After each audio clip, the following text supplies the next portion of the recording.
They thought they were hitting a US warship and that it would back down. Instead, they triggered something much bigger.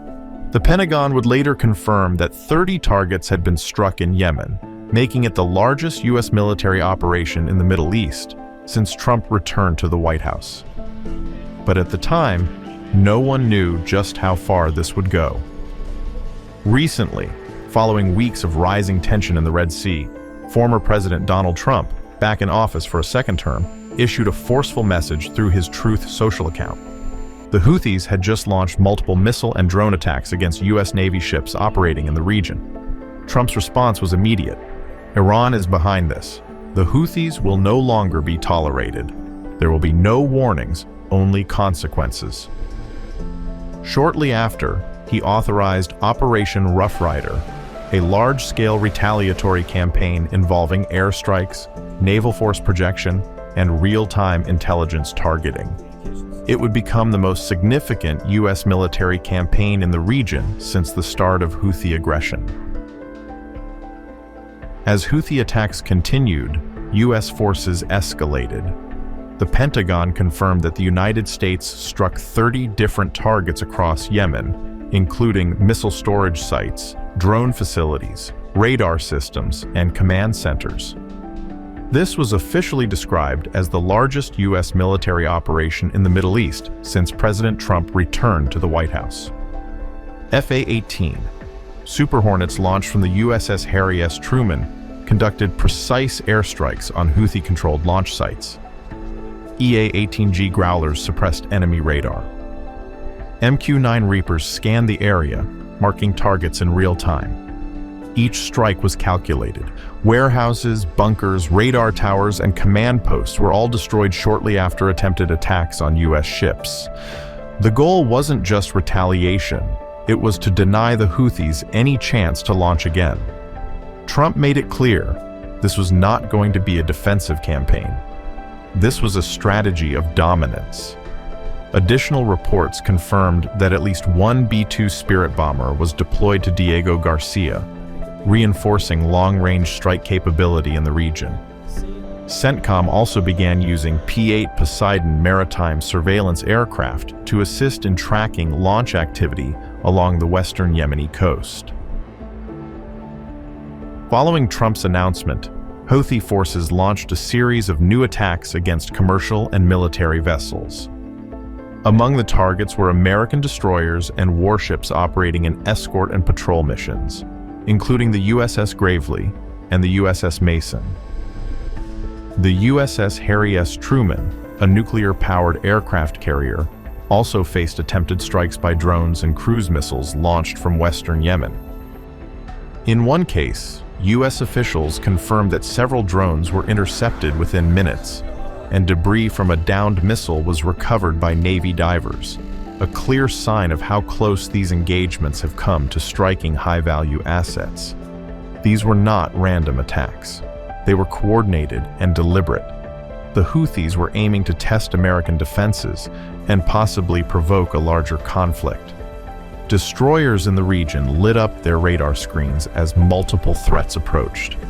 The Aegis combat system was activated. SM-6 interceptors launched into the sky.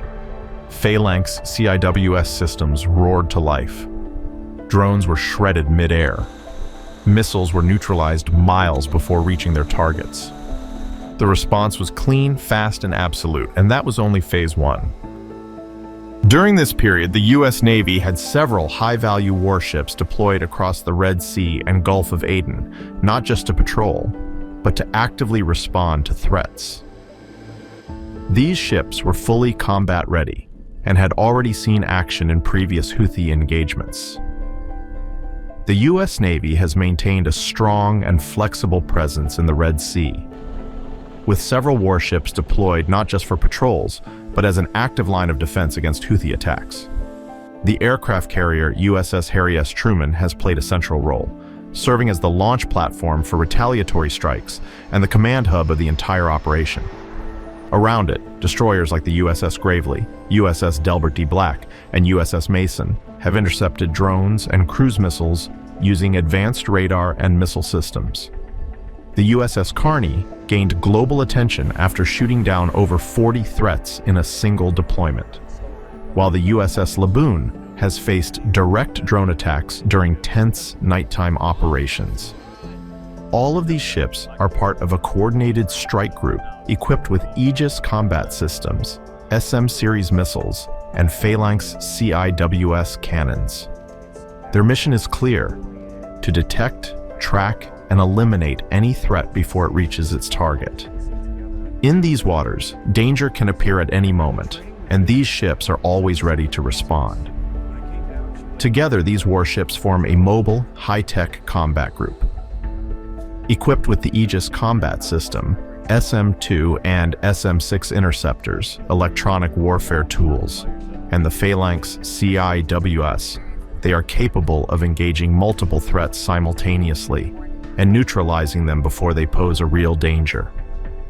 In these waters, every radar ping could be a real threat, and these ships are built to answer fast. The Red Sea is now one of the most dangerous waterways on the planet. Every ship, every radar contact, every drone sighting is a potential threat.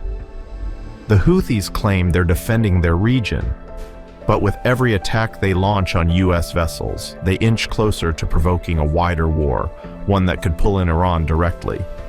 For now, US ships remain on high alert. Aircraft carriers continue to launch combat air patrols. Destroyers stay locked and loaded. Reaper drones scan the skies.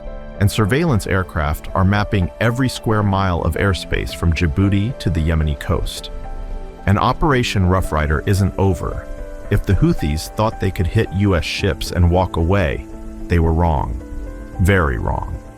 While the US Navy leads the operations in the Red Sea, it hasn't acted alone. Several allied nations, including the United Kingdom, France, and Italy, have deployed naval assets to the region under joint task force operations. British warships have participated in patrols and escort missions, and French Rafale jets have conducted reconnaissance over Yemeni territory. This growing coalition effort signals a broader concern. If the Houthis continue to target international shipping, the conflict could widen beyond Yemen. U.S. Navy officers have also confirmed ongoing intelligence sharing with regional partners like Saudi Arabia and the UAE to track missile launches and drone activity more effectively. In short, the response is no longer just American, it's multinational. Do you think this kind of response will stop the attacks or push the region closer to war? Let us know in the comments and stay tuned for what's next. If you found this story powerful or eye-opening, don't forget to like the video, subscribe to the channel, and hit the bell icon so you don't miss what comes next. Thanks for watching, stay sharp, stay informed, and we'll see you in the next one.